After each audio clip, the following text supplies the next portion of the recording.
Hello everyone, welcome back to this YouTube channel. आज के इस वीडियो में हम लोग अभी यहाँ पर झारखंड बीएड संयुक्त प्रवेश प्रतियोगिता परीक्षा जो 2019 में हुआ था, इसके क्वेश्चन को डिस्कस करने वाले हैं। और इस क्लास में अभी हम लोग टीचिंग एप्टीट्यूड के 40 क्वेश्चंस की प्रैक्टिस करने वाले हैं और विद एक्सप्लेनेशन मैं आपको बताऊंगी। और टीचिंग एप्टीट्यूड ऐसा सब्जेक्ट है, मतलब ये सबके लिए नया है, ठीक है ना। किसी के लिए ये कोई पहले से पढ़ के नहीं आए हुए हैं अभी, तो ये सबके लिए ही न्यू होता है। आपको डरना बिल्कुल नहीं है। आप बार बार प्रैक्टिस करेंगे तभी आप इस सब्जेक्ट से फैमिलियर होंगे। और 100 में से 40 क्वेश्चन टीचिंग एप्टीट्यूड के होते हैं, वेटेज सबसे ज़्यादा इसी का है, तो आपको प्रैक्टिस करना होगा, ठीक है। और हाँ, पिछले साल से बीएड के साथ साथ जो है ना एमएड, एमपीएड, बीपीएड, इन चारों का कंबाइन एंट्रेंस एग्ज़ाम लिया जा रहा है। तो आप अगर इन एंट्रेंस एग्ज़ाम की प्रिपरेशन कर रहे हैं तो क्लास को आप स्टार्टिंग से लेकर के एंड तक कंप्लीट देखिएगा, ताकि इस सब्जेक्ट के रिगार्डिंग आपका कॉन्सेप्ट क्लियर हो जाए। मैं इस सब्जेक्ट इसलिए बोल रही हूँ, यहाँ पर टीचिंग एप्टीट्यूड की बात हो रही है, ठीक है। चलो स्टार्ट करते हैं क्वेश्चन की प्रैक्टिस करना, और ध्यान से सुनिएगा। जो आपको नया पॉइंट लगेगा वो आप नोट डाउन भी कर सकते हैं। 40 क्वेश्चंस होंगे टीचिंग एप्टीट्यूड, यानी कि शिक्षण अभिक्षमता से अभियोग्यता भी रहता है कहीं कहीं। पहला क्वेश्चन यहाँ पर देखिएगा कि अभिप्रेरणा का वर्गीकरण होता है। ये जो पेपर होगा आपका एंट्रेंस एग्ज़ाम, ये बाइलिंगुअल होगा, हिंदी में भी रहेगा, इंग्लिश में भी रहेगा। और जो हिंदी मीडियम वाले हैं, आप ज़रूर एक बार इंग्लिश मीडियम वाला, यानी कि जो इंग्लिश में रहेगा उसको ज़रूर पढ़िएगा, क्योंकि इंग्लिश में थोड़ा सा जल्दी समझ में आता है। और इंग्लिश और हिंदी में इतना टफ वर्ड्स का यूज़ होता है कि समझ में नहीं आता है। जैसे आप यहाँ पर देख रहे हैं कि अभिप्रेरणा, जो फर्स्ट टाइम सुन रहे हैं उनको पता ही नहीं होगा कि अभिप्रेरणा या फिर प्रेरणा क्या होता है। तो आप सभी को पता होगा कि मोटिवेशन क्या होता है, मोटिवेशन किसे कहते हैं। तो अभिप्रेरणा को ही मोटिवेशन कहा जाता है ना। तो मोटिवेशन का क्लासिफिकेशन इनमें से कौन सा है? तो एक मनोवैज्ञानिक हैं जो कि अब्राहम मैस्लो हैं। उन्होंने मोटिवेशन को दो तरह से क्लासिफाई किया था। एक तो इन्होंने स्वाभाविक यानी कि नेचुरल किया था, ठीक है, स्वाभाविक। और दूसरा इन्होंने कृत्रिम यानी कि आर्टिफिशियल वाला। आर्टिफिशियल हम नहीं बोलेंगे यहाँ पर हम बाह्य बोलेंगे, एक्सटर्नल जो मोटिवेशन होता है। तो इन्होंने दो तरह का यहाँ पर बांटा है, एक्सटर्नल होगा, बाह्य। और मोटिवेशन की भी अगर हम बात करें तो ये 2 टाइप होते हैं। एक होता है इंटरनल या फिर इंटरनल, ठीक है, इंटरनल और एक्सटर्नल, 2 तरह का मोटिवेशन होता है। तो स्वाभाविक जो नेचुरल है उसको हम इंटरनल में लेंगे, जो कृत्रिम एक्सटर्नल है इसको हम लोग एक्सटर्नल में लेंगे। तो ये 2 तरह का मोटिवेशन होता है। और अब्राहम मैस्लो ने इसका क्लासिफाई भी 2 टाइप किया था, जो कि स्वाभाविक और कृत्रिम। ओके, आई होप आपको समझ में आ गया होगा। हाँ, तो ये मोटिवेशन होता क्या है, अभिप्रेरणा होता क्या है?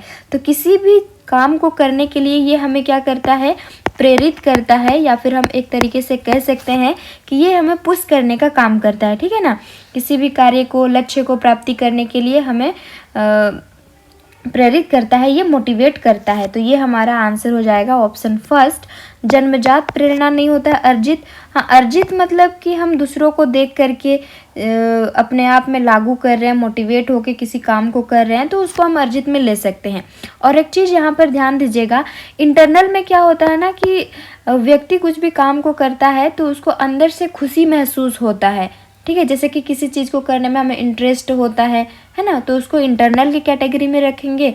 और एक्सटर्नल में क्या होता है कि हम बाहर के फैक्टर्स जो होते हैं, बाहर की चीज़ों से हम मोटिवेट होते हैं। जैसे कि इसमें आप एग्जाम्पल लिख सकते हैं, इनाम, या फिर किसी को हम प्राइज़ दे रहे हैं, साथ ही सज़ा किसी को दे रहे हैं। कोई डर से भी काम करते हैं ना बच्चे, तो ये चीज़ एक्सटर्नल मोटिवेशन में आएगा। और इंटरनल में हमें अंदर से खुशी महसूस होगी। तो ये आपको आई होप क्लियर हो गया होगा कि मोटिवेशन होता क्या है और क्या है, कितने टाइप के होते हैं। नेक्स्ट है, सीखने की प्रक्रिया में सीखने का स्थानांतरण हो सकता है। यानी कि जो ये लर्निंग, सीखने का मतलब है यहाँ पर लर्निंग जो हम करते हैं, लर्निंग का ट्रांसफ़र कैसे होता है। सीखने की प्रक्रिया में, लर्निंग प्रोसेस में सीखने का हस्तांतरण यानी कि लर्निंग का ट्रांसफ़र हो सकता है। किस तरीके से होता है? सकारात्मक यानी कि पॉजिटिव वे में होता है, नकारात्मक नेगेटिव वे में, या फिर ज़ीरो यहाँ पर ट्रांसफ़र। तो सीखने की प्रक्रिया में सीखने का हस्तांतरण ये सभी हो सकता है, ऑप्शन डी। कोई अगर सीख गया, ठीक है ना, तो वो पॉजिटिव हो जाएगा। कोई नहीं सीख पाया, उसका उल्टा सीख पाया तो वो नेगेटिव में आएगा। और कोई कुछ सीख ही नहीं पाया तो दैट इज शून्य, यानी कि जीरो, वहाँ पर उनका लर्निंग ट्रांसफ़र हो रहा है। तो ऑप्शन डी हमारा यहाँ पर राइट आंसर होगा। हाँ, अगर आपको कोई भी क्वेश्चन में डाउट होगा, समझ में नहीं आ रहा होगा, तो आप लोग कमेंट में ज़रूर बताइएगा, मैं आपको क्लियर कर दूंगी। नेक्स्ट क्वेश्चन है हमारा यहाँ पर, निम्न में से कौन सा मत अंतर्दृष्टि द्वारा सीखने की व्याख्या करता है? अंतर्दृष्टि यानी कि इनसाइट की यहाँ पर बात की गई है, द्वारा सीखने की व्याख्या करता है। इनसाइट, अंतर्दृष्टि में क्या होता है कि अचानक से हम चीज़ों को देखते हैं और अचानक से हमें क्या होता है कि याद आ जाता है या फिर हम सीख लेते हैं, ठीक है ना। यहाँ पर चीज़ें कैसी होगी, अंतर्दृष्टि जहाँ भी आपको देखने को मिले तो यहाँ पर चीज़ें अचानक से ही होगा। हमारे साथ भी कभी कभी होता है ना कि हमें कुछ आइडिया जो होता है अचानक से हमारे दिमाग में आ जाता है। तो इसी को सूझ का सिद्धांत भी कहा जाता है। सूझ का सिद्धांत, आहा थ्योरी, आहा सिद्धांत भी कहा जाता है अंतर्दृष्टि को ही। अंतर्दृष्टि ये सीखने का एक सिद्धांत है। तो क्या बोला है यहाँ पर कि अंतर्दृष्टि द्वारा सीखने की व्याख्या कौन सा करता है? तो मनोविश्लेषणवाद नहीं करता है, व्यवहारवाद नहीं करता है, संबंधवाद भी नहीं, तो इसे गेस्टाल्टवाद भी कहा जाता है। ये आप याद रखिएगा। और गेस्टाल्टवाद क्या है? तो मनोविज्ञान का ही एक ब्रांच है, एक शाखा है। मनोविज्ञान का बहुत सारा शाखा है, जैसे कि व्यवहारवाद, संबंधवाद, यहाँ देख रहे हैं मनोविश्लेषणवाद, तो वैसे ही गेस्टाल्टवाद भी इसका एक ब्रांच है मनोविज्ञान का, ठीक है ना।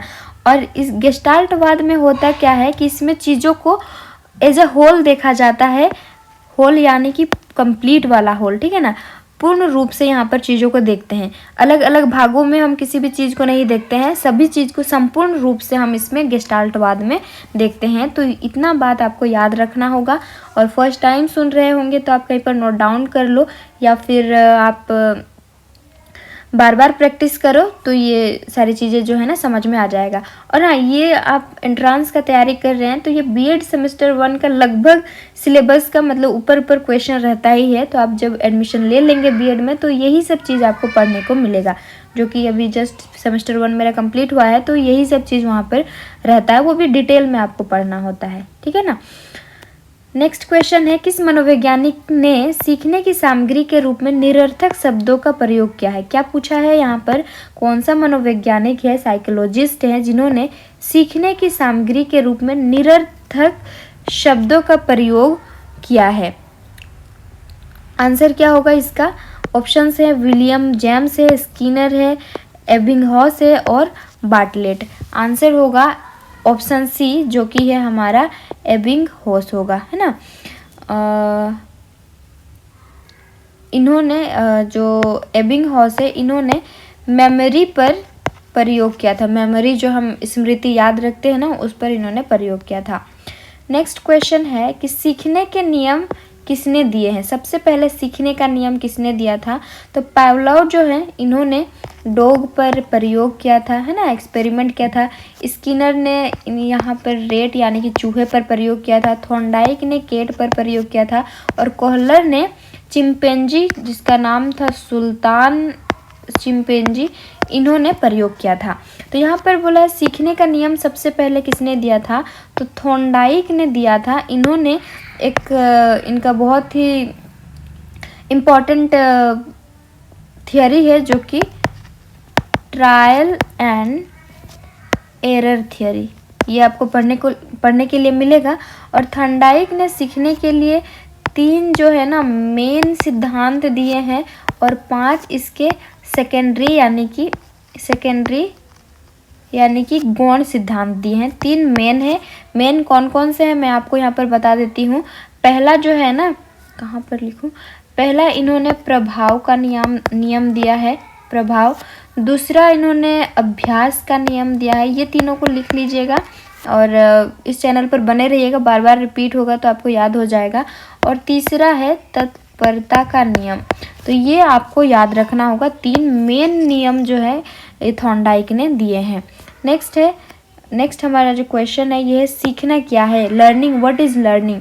तो व्यवहार में परिवर्तन, behaviour in changes in behaviour, अनुभव तथा अभ्यास का परिणाम, व्यवहार में अपेक्षाकृत अस्थायी परिवर्तन और ये सभी।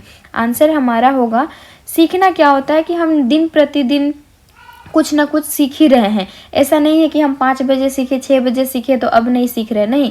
हम कहीं भी कभी भी किसी भी से भी मिलते हैं तो चीज़ों को हम सीखते ही सीखते हैं और उससे हम क्या करते हैं, व्यवहार में परिवर्तन भी लाते हैं।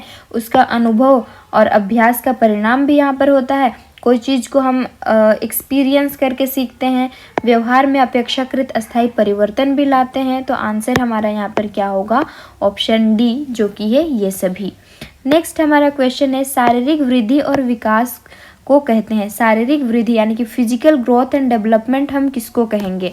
अच्छा क्वेश्चन है, जब ग्रोथ एंड डेवलपमेंट पढ़ेंगे तो उसमें बहुत सारा इसका प्रिंसिपल है तो वो भी पढ़ना पड़ेगा। लेकिन यहाँ पर बोला है कि फिजिकल ग्रोथ एंड डेवलपमेंट किसे कहेंगे, तत्परता, रेडीनेस को कहेंगे, अभिवृद्धि, गतिशीलता, अनुवांशिकता। आंसर 37 का हमारा होगा यहाँ पर ऑप्शन बी होगा, जो कि है अभिवृद्धि हम कहते हैं। अभिवृद्धि का मतलब क्या होता है, इसका कहें कि इंग्लिश में आपको ग्रोथ ही देखने को मिलेगा, है ना, लेकिन इसका अर्थ को अगर हम समझें तो क्या होता है, इसका मतलब होता है बढ़ना। अभिवृद्धि का मतलब बढ़ना होता है। इसका मतलब यहाँ पर ग्रोथ हो जाएगा, विकास मतलब डेवलपमेंट होगा। तो इस शारीरिक वृद्धि और विकास को हम लोग अभिवृद्धि कहते हैं। नेक्स्ट है, चिंतन संज्ञानात्मक पक्ष में एक मानसिक क्रिया है, यह कथन किसका। ऐसे फैक्चुअल क्वेश्चन पूछे ही जाते हैं, अगर एक बार भी नहीं पढ़े होंगे तो आप वहाँ पर आंसर नहीं कर पाएंगे। तो उसके लिए आपको थोड़ा सा रीडिंग भी करना होगा। साइकोलॉजी टर्म जो मनोविज्ञान पोर्शन है उसको थोड़ा सा आपको पढ़ना पड़ेगा। बाल विकास के बारे में भी थोड़ा थोड़ा पढ़िएगा तो आपको अंडरस्टैंडिंग जो है आपका डेवलप हो जाएगा कि किस तरह से क्वेश्चन टीचिंग एप्टीट्यूड में पूछे जाएंगे। तो इसका अगर आंसर नहीं पता होगा, तुक्का मारते हैं तो गलत होने का चांस हो जाएगा, है ना, और नेगेटिव मार्किंग भी होता है। तो सोच समझ के आपको आंसर करना है। अगर नहीं ही पता है, 100% नहीं ही पता है, आप कभी पढ़े ही नहीं है, तो ऐसे में आपको टिक नहीं करना है वहाँ पर।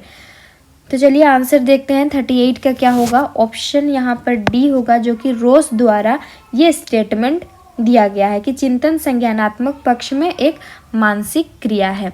और चिंतन संज्ञानात्मक पक्ष में एक मानसिक क्रिया के रूप में रोस ने ही क्या किया है, इसको डिफाइन किया है, परिभाषित किया है।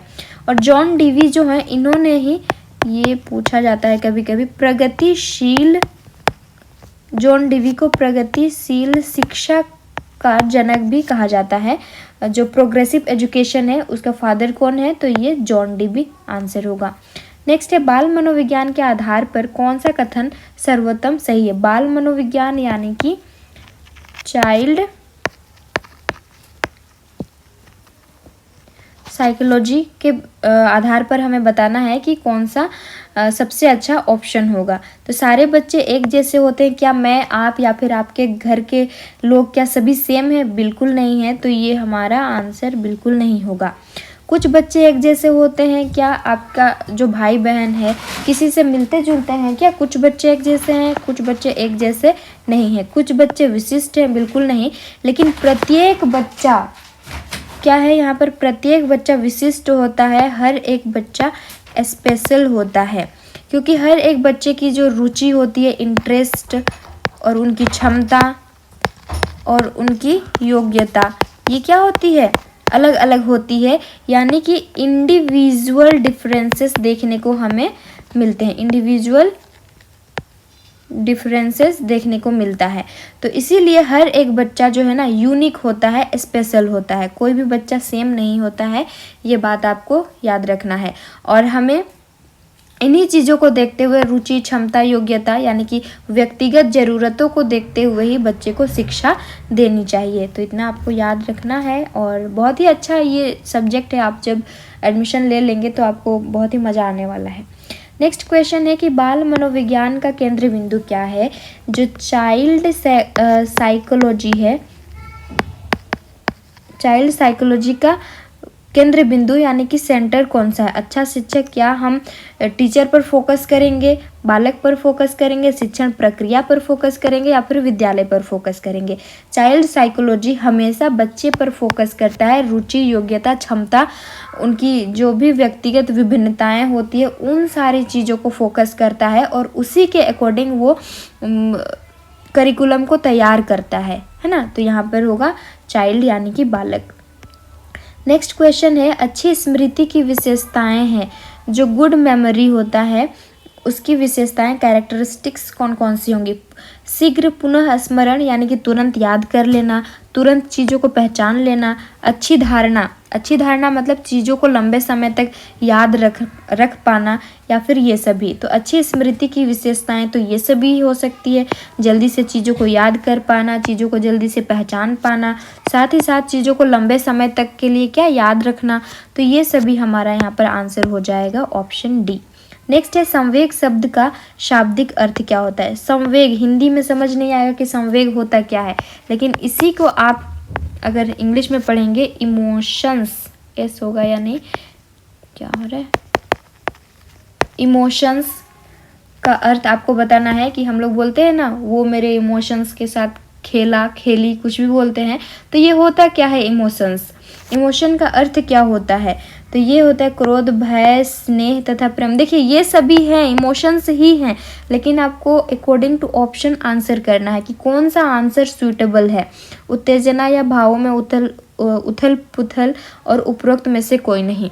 आंसर होगा हमारा ऑप्शन सी। ऑप्शन सी में क्या? उत्तेजना और भावों में उथल पुथल।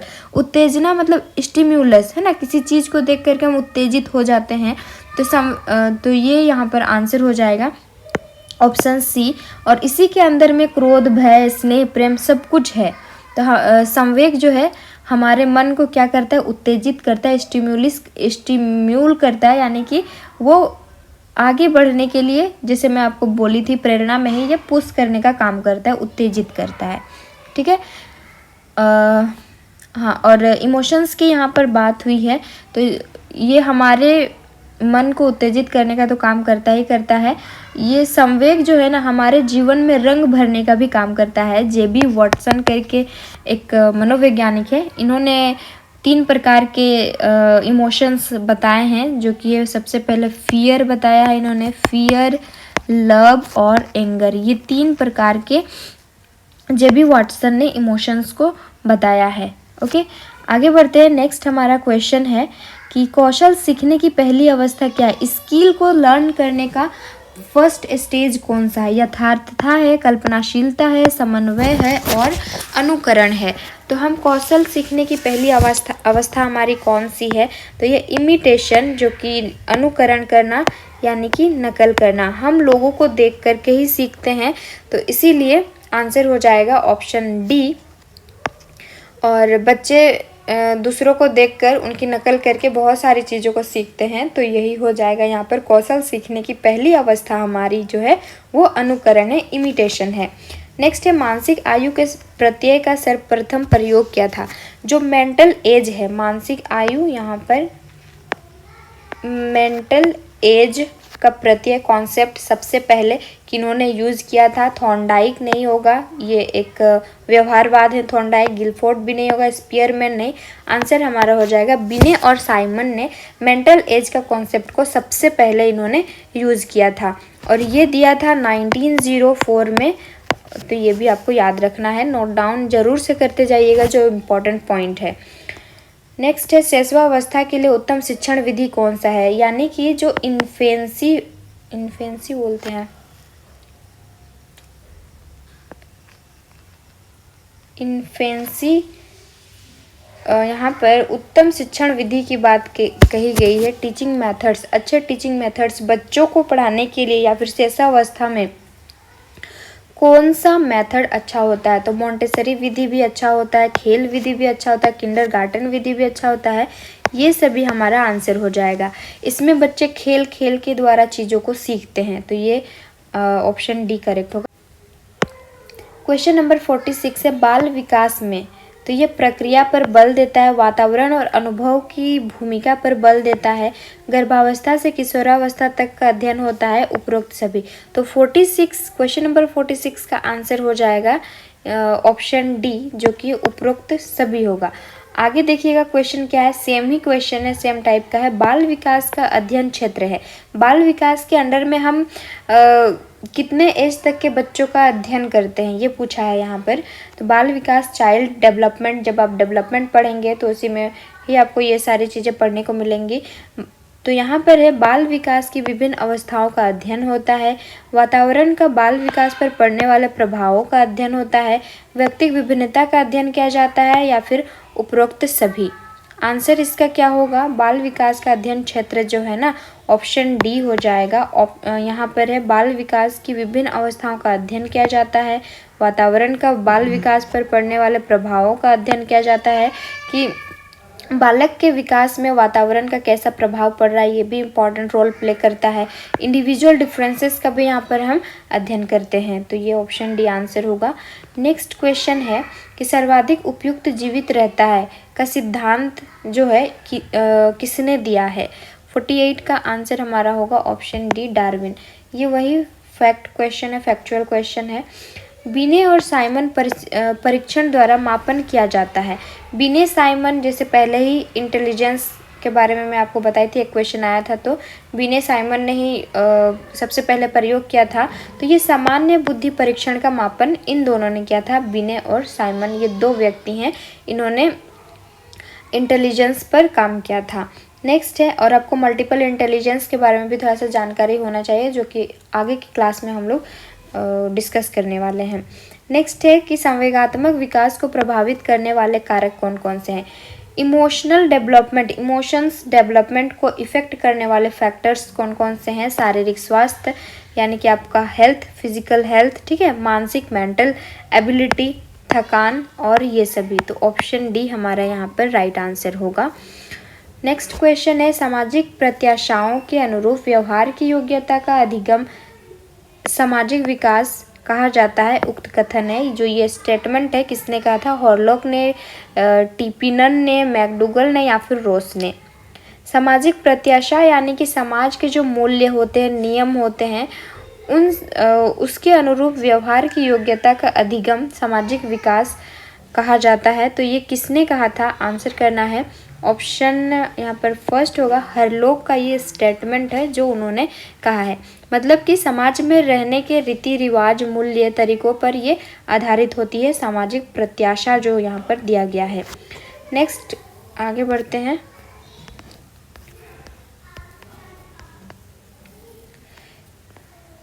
क्वेश्चन नंबर 52 है, सीखने का सर्वाधिक उपयुक्त अर्थ क्या होता है। सीखने का मतलब, लर्निंग का मतलब क्या होता है, कौशल अर्जन, ज्ञानार्जन, व्यवहार में परिमार्जन, या फिर व्यक्तिक समायोजन। जब भी लर्निंग की बात करें तो ये मॉडिफाई करता है हमारे बिहेवियर को, चेंजेस इन बिहेवियर। तो ऑप्शन सी यहाँ पर आंसर होगा, ये हमारे व्यवहार को परिवर्तन लाता है। नेक्स्ट क्वेश्चन है, हाँ, और यहाँ पर इम्पॉर्टेंट चीज़ ये है कि सीखना एक ऐसी प्रक्रिया है, यानी कि ये एक प्रोसेस है जिसके द्वारा व्यक्ति अनुभव, यानी कि एक्सपीरियंस, साथ ही साथ ट्रेनिंग के द्वारा क्या करता है, अपने व्यवहार में परिवर्तन लाता है। वो परिवर्तन जो है पॉजिटिव और साथ ही साथ नेगेटिव भी हो सकता है। हम ये नहीं कहेंगे कि सिर्फ हमारे अंदर पॉजिटिव चेंजेस ही हुआ है, नहीं, नेगेटिव होने के भी चांसेस होते हैं। तो पॉजिटिव नेगेटिव दोनों हो सकता है। नेक्स्ट है, वाणी दोष नहीं है। वाणी दोष यानी कि बोलने में कौन सा इसमें से दोष नहीं है। ध्वनि परिवर्तन और अस्पष्ट उच्चारण, धीमी या तेज गति से बोलना, हकलाना, तुतलाना, तीव्र अस्पष्ट वाणी। तो वाणी दोष बोलने से रिलेटेड है। तो ध्वनि परिवर्तन और अस्पष्ट उच्चारण ये एक इसका डिमेरिट हो सकता है, और हकलाना भी है, तीव्र अस्पष्ट वाणी भी है। तो इसमें से कौन सा नहीं है, नेगेटिव चीज़ यहाँ पर पूछा है। तो क्वेश्चन को आपको ध्यान से पढ़ना होगा कि क्वेश्चन पूछा क्या है। अब जल्दबाजी में हम लोग गलत आंसर करके आ जाते हैं। तो धीमी या तेज गति से बोलना ये क्या है, एक स्किल है, ये कोई डिमेरिट नहीं है बोलने की, ये एक शैली है। कोई धीमे बोल रहा है, कोई तेज बोल रहा है, तो ये हमारा आंसर यहाँ पर होगा ऑप्शन बी। नेक्स्ट है प्राथमिक स्तर पर मूल्यों की शिक्षा देने की सर्वोत्तम विधि क्या है। प्राथमिक स्तर पर प्राइमरी लेवल में मूल्य यानी कि जो नियम कानून है उन सब की शिक्षा देने की सर्वोत्तम विधि कौन सी है, मेथड कौन सा है। मूल्यों के महत्व को बताना, क्या आप महत्व को बताएंगे तो बच्चे उस चीज़ को समझ पाएंगे, बताने से ही नहीं होता है, तो ऑप्शन फर्स्ट यहाँ पर नहीं होगा। नेक्स्ट है मूल्यों के पालन ना करने पर दंडित करना। आपको बिल्कुल बच्चों को दंड नहीं देना है, डराना धमकाना नहीं है। अध्यापक के व्यवहार में मूल्य स्थापन या फिर उपरोक्त सभी। जब ऑप्शन ए बी होगा, नहीं तो डी होने का चांस ही नहीं है, और कोई ऑप्शन एलिमिनेशन के थ्रू भी आप आंसर तक पहुंच सकते हैं। तो यहाँ पर क्या होगा कि अध्यापक के व्यवहार में मूल्य स्थापन मतलब अध्यापक खुद उस चीज़ को कर रहा है ताकि बच्चे उसको देख करके सीखे। तो आंसर हमारा होना चाहिए यहाँ पर ऑप्शन सी, अध्यापक के व्यवहार में मूल्य स्थापन। तो ये एक प्राथमिक स्तर में मूल्यों की शिक्षा देने की एक अच्छा विधि, अच्छा मेथड हो सकता है। नेक्स्ट है मूल्यों के वर्गीकरण में सम्मिलित नहीं है। जो वैल्यूज़ का क्लासिफिकेशन है उसमें कौन सा यहाँ पर इंक्लूडेड नहीं है। आध्यात्मिक मूल्य, इनके प्रकारेण धनार्जन का मूल्य, नैतिक मूल्य, सांस्कृतिक मूल्य। एस्थेटिक वैल्यू भी है, मोरल वैल्यू भी है, कल्चरल वैल्यूज़ भी है, लेकिन ऑप्शन बी आपको पढ़ के ही लगा होगा कि ऐसा कोई यहाँ पर मूल्य नियम नहीं होता है। तो ऑप्शन यहाँ पर बी राइट आंसर होगा कि ये एक इसका जो वैल्यू है हमारा उसका क्लासिफिकेशन नहीं है। नेक्स्ट है व्यक्तित्व के संगठन का स्वरूप कैसा है। सामाजिक, आर्थिक, मनोवैज्ञानिक, शारीरिक, सामाजिक, राजनीतिक, मनोवैज्ञानिक, आध्यात्मिक। क्वेश्चन नंबर 56 इसका आंसर होगा ऑप्शन बी, मनोवैज्ञानिक, शारीरिक। व्यक्तित्व के संगठन का स्वरूप मनोवैज्ञानिक और शारीरिक ये है। अगला है आत्म केंद्रित व्यक्ति क्या होता है। यही अगर इंग्लिश में लिखा हुआ रहता तो आपको तुरंत पता लग जाता कि आप ये पूछ क्या रहा है। आत्म केंद्रित मतलब सेल्फ सेंटर्ड व्यक्ति कैसा होता है, सिर्फ वो अपने आप में रहता है, किसी से घुलता मिलता नहीं है दूसरों से, तो उसको क्या बोलते हैं, इंट्रोवर्ट बोला जाता है। आई थिंक आप सभी को पता ही होगा कि इंट्रोवर्ट किसे कहते हैं और एक्सट्रोवर्ट किसे कहा जाता है। इंट्रोवर्ट, एक्सट्रोवर्ट और एम्बीवर्ट, ये 3 तरह के लोग होते हैं। इंट्रोवर्ट जो है ना वो शांत रहते हैं, ज़्यादा घुलते मिलते नहीं है, किसी के साथ बातचीत भी ज़्यादा नहीं करते हैं, उसे अंतर्मुखी कहा जाता है। बहिर्मुखी यानी कि सब कोई से मतलब जल्दी से घुल मिल जाते हैं, बातचीत करना स्टार्ट कर देते हैं, तो उसे एक्सट्रोवर्ट। और एम्बीवर्ट जो बोला जाता है वो मतलब बीच के होते हैं, उतना इंट्रोवर्ट भी नहीं उतना एक्सट्रोवर्ट भी नहीं, ठीक है। कोई आगे से बात कर रहा है तो वो लोग भी बातचीत करने लग जाते हैं। लेकिन क्वेश्चन क्या बोलता है, सेल्फ सेंटर्ड, अपने आप में रहता है, तो ये हो जाएगा हमारा अंतर्मुखी जो कि इंट्रोवर्ट हम लोग कहते हैं।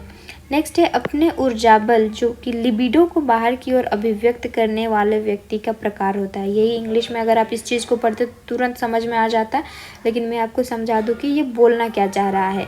मतलब वैसा व्यक्ति जो तुरंत अपने थॉट को, अपना जो भी थिंकिंग है उस चीज़ को क्या करता है, एक्सप्रेस करता है लोगों के सामने, तो उसे हम क्या कहेंगे, जस्ट अभी मैं आपको यहाँ बताया कि एक्सट्रोवर्ट कहा जाता है। बहिर्मुखी व्यक्तित्व, एक्सट्रोवर्ट पर्सनालिटी, उस चीज़ को हम कहेंगे। Option C is the right answer here. Next है कक्षा 4 का एक बच्चा सदैव चिंतित और कुंठित रहता है, तो आप क्या करेंगे। चिंतित मतलब हमेशा सोच में पड़ा रहता है, ठीक है, तो ऐसे में आप क्या करेंगे, अभिभावक से शिकायत करेंगे। आपको कंप्लेन नहीं करना है। मान लीजिए आप कंप्लेन कर दिए, बच्चा डिप्रेस्ड हो गया, तो इस तरह से नहीं करना है। मनोचिकित्सक के पास ले जाएंगे, स्वयं परामर्शदाता की भूमिका का निर्वाह करेंगे, उसे उसके भाग्य पर नहीं छोड़ना है। करना क्या है, 59 में राइट आंसर हो जाएगा। मनोचिकित्सक जो होते हैं, साइकियाट्रिस्ट हम कहते हैं, उनसे हम क्या लेंगे, परामर्श लेंगे। ऑप्शन बी यहाँ पर राइट आंसर होगा, सी यहाँ नहीं होगा। भाषा विकास का सिद्धांत इनमें से क्या नहीं है। भाषा विकास यानी कि लैंग्वेज डेवलपमेंट का थियोरी या फिर प्रिंसिपल, इनमें से कौन सा नहीं है। अनुबंधन का सिद्धांत, आप अनुबंधन का सिद्धांत क्या होता है कि आप कंडीशनिंग थियोरी यहाँ पर बोल रहा है कि आप वैसे कंडीशन वहाँ पर अप्लाई कर देंगे, बार बार चीज़ें होंगी तो उससे बच्चा सीख सकता है, तो ये एक सिद्धांत है। अनुकरण का सिद्धांत, नकल करके भी यहाँ भाषा का विकास होता है, लैंग्वेज डेवलपमेंट होता है। बच्चा जब छोटा होता है तो वो नकल करके ही ना सीखता है चीज़ों को, तो ये हो जाएगा। परिपक्वता का सिद्धांत, समय के साथ, मैच्योरिटी के साथ वो लैंग्वेज डेवलपमेंट हो जाता है, लेकिन अतिरिक्त शक्ति का सिद्धांत ये भाषा विकास का सिद्धांत नहीं है। Option C is the correct answer. Next है कार्य को प्रारंभ करने, जारी रखने और नियमित करने की प्रक्रिया। फर्स्ट में ही एक क्वेश्चन आया था मोटिवेशन, जिसके बारे में मैं आपको बताई थी कि मोटिवेशन क्या होता है। किसी भी काम को करने के लिए हमें क्या करता है, प्रेरित करता है, उस ओर बढ़ने के लिए हम कह सकते हैं ये पुश करने का काम करता है। तो क्वेश्चन यहाँ पर पूछा है कि कार्य को प्रारंभ करने यानी कि शुरू करने, उसको जारी रखने और नियमित कंसिस्टेंसी मेंटेन करने के लिए कंसिस्टेंसी यानी कि नियमित करने की जो प्रक्रिया है उसको हम क्या कहेंगे, तो उसे हम मोटिवेशन कहेंगे। और ये मोटिवेशन 2 टाइप का होता है, जो कि इंट्रिंसिक मोटिवेशन और दूसरा एक्सट्रिंसिक मोटिवेशन। एक्सट्रिंसिक मोटिवेशन जो बाहर के फैक्टर से इन्फ्लुएंस होकर हम मोटिवेट होते हैं, उस चीज़ को कहेंगे। और इंट्रिंसिक हम खुद से मोटिवेट होकर काम को करते हैं, जिससे हमें खुशी महसूस होती है, तो उसको हम लोग इंट्रिंसिक कहेंगे। आंसर हमारा यहाँ पर होगा ऑप्शन फर्स्ट। ये एक डेफिनेशन है, जो मोटिवेशन है इसका डेफिनेशन है कार्य को आरंभ करने, जारी रखने और नियमित करने की ये एक प्रक्रिया है।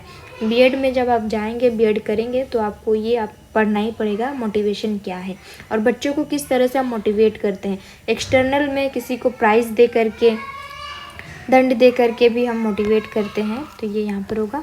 नेक्स्ट है विस्मृति कम करने का उपाय क्या है। विस्मृति मतलब क्या होता है कि हम चीज़ों को जल्दी से भूल जाते हैं, तो उसको कम करने का उपाय हमारे लिए यहाँ पर क्या है, सीखने की कमी, लैक ऑफ लर्निंग, सीखने की त्रुटिपूर्ण विधि, पाठ की पुनरावृत्ति, और ऑप्शन यहाँ पर डी है स्मरण करने में कम ध्यान देना। सीखने की कमी होगा नहीं, सीखने की त्रुटिपूर्ण विधि नहीं होगा। यानी कि अगर हम भूल जाते हैं किसी चीज़ को, तो उसके लिए हमें करना क्या है, पाठ की पुनरावृत्ति, हम उसको बार बार रिपीट करते हुए पढ़ेंगे, ताकि जो है हमें हमारा मेमोरी लेवल अप हो, है ना, इंक्रीज़ हो, हम चीज़ों को लंबे समय तक याद कर सकें। तो ये बार बार अभ्यास से ही होगा। नेक्स्ट है क्रोध व भय प्रकार है। जो क्रोध यानी कि गुस्सा और भय जो डर, फियर, ये किसका प्रकार है, अभिप्रेरणा का प्रकार मैं बता चुकी हूँ पहले ही कि 2 टाइप होते हैं। संवेग यानी कि इमोशंस, परिकल्पना, हाइपोथेसिस नहीं होगा, मूल प्रवृत्ति नहीं होगा। आंसर हमारा होगा यहाँ पर संवेग। संवेग होता क्या है, ये इमोशंस होता है, जैसे मैं आपको पहले ही बताई थी कि डर हो गया यानी कि फियर, लव, एंगर, ये सब क्या है, ये सब हमारा संवेग ही है, इमोशंस ही है। और जेबी वाटसन ने 3 तरह के बताए थे, जो ये 3 टाइप के हैं, fear, love and anger, 3 type of emotions, और ये हमारे जीवन में रंग भरने का काम करता है, तो ये आपको याद रखना होगा। नेक्स्ट है दूसरे व्यक्ति के बाध्य व्यवहार की नकल है। यानी कि दूसरे व्यक्ति का अगर हम नकल कर रहे हैं तो उसको सीखना, परिकल्पना, चिंतन नहीं, इमिटेशन, हम अनुकरण करते हैं यहाँ पर। अगला प्रश्न है, यदि पूर्ण ज्ञान व अनुभव नए प्रकार के सीखने में सहायता करते हैं तो उसे क्या कहते हैं। यानी पूर्ण नहीं, यहाँ पर पूर्व होता है, जो प्रीवियस नॉलेज या फिर हमारा प्रीवियस एक्सपीरियंस, वो अगर नए तरह के चीज़ों को सीखने में हमारी हेल्प कर रहा है, तो उसे हम किस प्रकार या फिर क्या कहेंगे। नकारात्मक नहीं करेंगे। अगर हमें वो हेल्प कर रहा है तो ऑब्वियस है कि वो पॉजिटिव चीज़ होगा, नेगेटिव नहीं होगा। अगला हमारा ऑप्शन है सकारात्मक प्रशिक्षण हस्तांतरण सीखना। तो हमें किसी चीज़ में हेल्प कर रहा है तो वो हम क्या हो सकता है, पॉजिटिव ही होगा। तो ये हमारा आंसर होगा। सीखी हुई बात को स्मरण रखने यानी कि याद रखने, ठीक है। स्मरण मतलब याद रखने या फिर से पुनः स्मरण, फिर से याद करने की असफलता को कहते हैं। यानी कि याद कर रहे हैं या फिर से याद करने की कोशिश कर रहे हैं, लेकिन हम वहाँ पर सक्सेस नहीं हो रहे हैं, तब उस चीज़ को क्या कहेंगे, हम भूल जा रहे हैं चीज़ों को, तब हो जाएगा यहाँ पर विस्मृति। यानी कि जो हम याद नहीं रख पा रहे हैं। जो आगे ही एक क्वेश्चन आया था, कहाँ गया वो क्वेश्चन, हाँ ये वाला, विस्मृति कम करने के उपाय या फिर विस्मृति, इसको हम लोग कहेंगे। बार बार अभ्यास से इस चीज़ में हम सुधार ला सकते हैं। अगला हमारा यहाँ पर क्वेश्चन है, टर्मन के अनुसार 90 से 100 के बीच जो बुद्धि लब्धि है, हमारा IQ है, इंटेलिजेंट क्वोशेंट है, बुद्धि लब्धि का बालक माना गया है।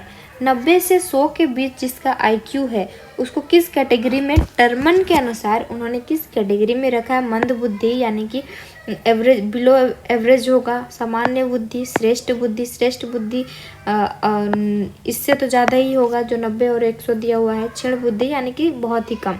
आंसर हमारा होगा यहाँ पर ऑप्शन बी, जो कि सामान्य बुद्धि का वाले बालक का आईक्यू कितना होता है? 90 से 100 के बीच में होता है, ये टर्मन के अनुसार। बहुत सारे साइकोलॉजिस्ट हैं अपने अपने अकॉर्डिंग किए हैं, लेकिन इन जनरल भी हम अगर देखें तो 90 से 100 या फिर 110 के बीच में सामान्य बुद्धि माना जाता है, जिसका आईक्यू लेवल अगर इतना है तो।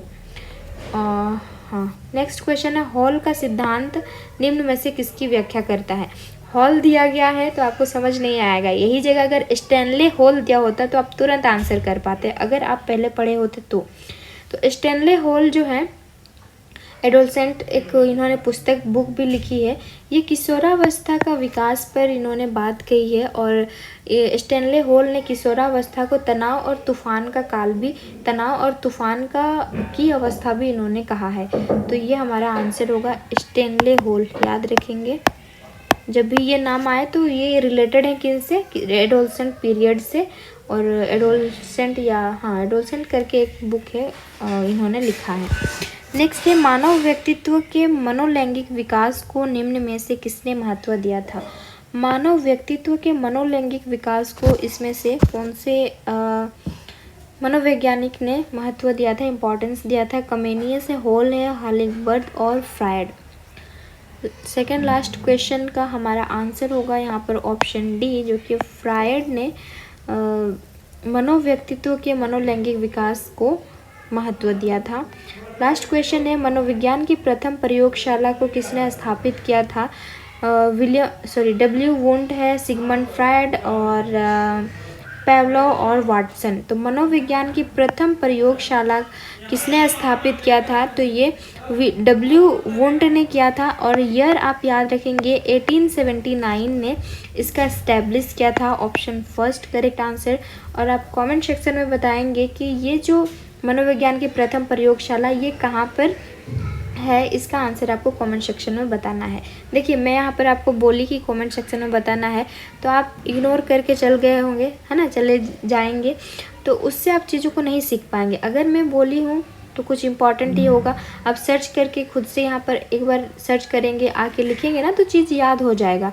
वो नेक्स्ट टाइम जब भी आएगा, एग्जैक्ट नेम नहीं भी याद होगा तो आपको अगर ऑप्शन दिख जाए तो आप आंसर कर सकते हैं। तो इसीलिए इसका आंसर आपको कमेंट सेक्शन में बताना होगा। और सेशन कैसा लगा कमेंट करके बताइएगा, अपने दोस्तों में भी शेयर कर दीजिएगा इस सेशन को। और रीजनिंग और इससे पहले के प्रीवियस ईयर यानी कि 22 में हुआ था, 23 में, 24 में टीचिंग एप्टीट्यूड का मैं अपलोड कर दी हूँ इसी चैनल पर, तो आप वहाँ पर विजिट कर सकते हैं। और पहले भी टीचिंग एप्टीट्यूड के क्लासेस हुई हैं, तो आप उन सारी चीज़ों को भी देख सकते हैं। बार बार प्रैक्टिस से ही आप इस सब्जेक्ट से फैमिलियर होंगे और ये आपको मज़ा आने लगेगा पढ़ने में। ओके, तो चलिए मिलते हैं अब नेक्स्ट क्लास में। आई होप आपको अच्छा लगा होगा। तो ठीक है, बाय बाय, टेक केयर।